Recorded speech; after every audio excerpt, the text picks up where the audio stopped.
Salut salut! On se retrouve pour le troisième exercice. Pour ceux qui débarquent maintenant, en fait je poste mes exos d'anime tous les jours pour m'entraîner et éventuellement aider des gens à se lancer sur l'anime. Comme ça on peut s'entraider en commentaire, se donner de petits conseils, tout ça tout ça.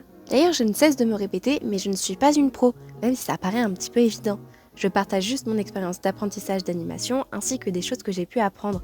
Il est donc tout à fait probable que je fasse des erreurs, que je me trompe, voire même que je ne connaisse pas certaines choses. Dans ces cas-là, je vous invite à me compléter ou me rectifier en commentaire, dans le respect bien entendu. Alors, aujourd'hui, comme promis, fini les balles. On passe au coussin ou sac de farine ou sac de riz, comme vous préférez les appeler. Perso, je considère qu'il s'agit de coussin. Alors pourquoi utiliser ça? Déjà c'est une forme un peu plus complexe que les balles, mais ça reste assez simple comme premier exercice. Quand j'ai fait mon école, c'est une des premières choses qu'on m'a fait animer, et honnêtement c'est plutôt sympa. Le but est de les faire bouger comme des êtres vivants, donc les faire marcher, sauter, courir, etc. Pour cette fois, on va se contenter d'un saut sur place, puis d'une marche. Tout d'abord, la première chose à faire, c'est de dessiner son coussin, pour s'approprier les formes et pour lui donner des poses qui sont expressives alors qu'il n'a pas de visage, de bras ou quoi que ce soit. Enfin, c'est un coussin quoi. Je vous ai donc mis un petit speed paint de ma fiche de coussin.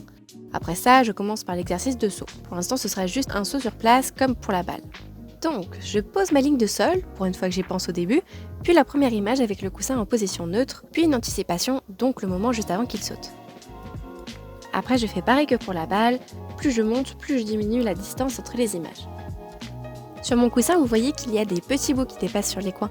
Je m'en sers pour mieux donner l'impression qu'il monte et qu'il descend. Quand il monte, les coins vont vers le bas. Lorsqu'il ralentit en haut de son saut, je les redresse petit à petit. Et lorsqu'il redescend, ils vont vers le haut. Puis enfin, je rajoute un amorti suivi de la première pose. On peut voir que l'animation est trop lente. J'avais doublé toutes mes images, mais au final, c'était pas nécessaire et ça rend pas bien du tout. Du coup, j'ai fini par toutes les remettre en 1 et ça rend déjà beaucoup mieux. Je précise que je suis en 12 images par seconde. Je remarque juste qu'il part vers la gauche. Rien de grave, je règle le problème en redéplaçant les images. Cependant, j'aurais pu éviter ça si j'avais mis une barre verticale sur le centre de mon coussin. Ce que je vous invite à faire du coup si vous voulez tenter l'exercice. Je trouve qu'il manque une image à l'anticipation et 2 à l'amorti. Je vais donc en rajouter une entre la première et la deuxième image, puis 2 entre l'avant-dernière et la dernière image. Pour celle-ci, la première c'est le coussin en train de se relever et la deuxième est la dernière image, mais un peu plus grande pour donner une petite sensation que je trouve trop mimi. Je ne saurais pas trop comment la décrire. Je crois que c'est une sorte de stabilisation pour que l'arrêt n'ait pas l'air trop brusque.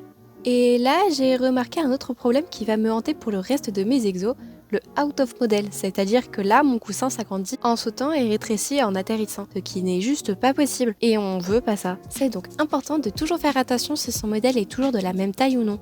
Et là, je me rends compte que je ne l'ai pas assez rétréci, du coup je recommence en ciblant ces images qui sont trop grandes. C'est toujours pas parfait, mais c'est déjà mieux. Passons au deuxième exercice. Cette fois, je vais essayer de faire marcher le coussin. Dans un premier temps, je place ma ligne de sol, puis je dessine mes poses clés que je copie-colle tout le long de la ligne.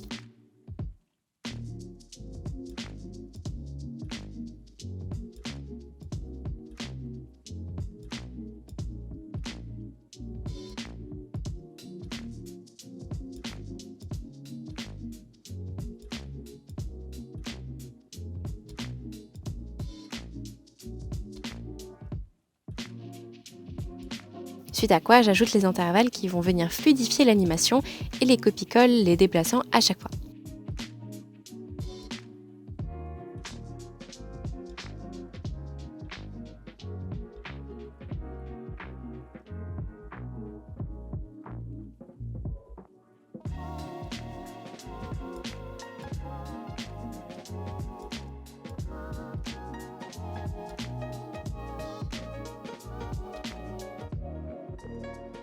Tada! On dirait qu'il boite. J'avais pas fait attention aux espèces d'oreilles formées par les coins du haut qui font du coup un peu n'importe quoi. Bon, même si vous les avez déjà vus, voilà les résultats finaux après exportation.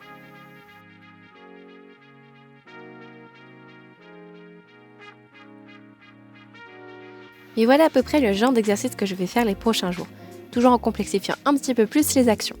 Donc rendez-vous demain pour le prochain exercice, et les choses amusantes vont enfin commencer. En tout cas, merci d'avoir regardé la vidéo, faites-moi des retours en commentaire sur des choses que je pourrais améliorer ou que vous voudriez voir, ça m'aiderait beaucoup. Sur ce, je vous dis à demain!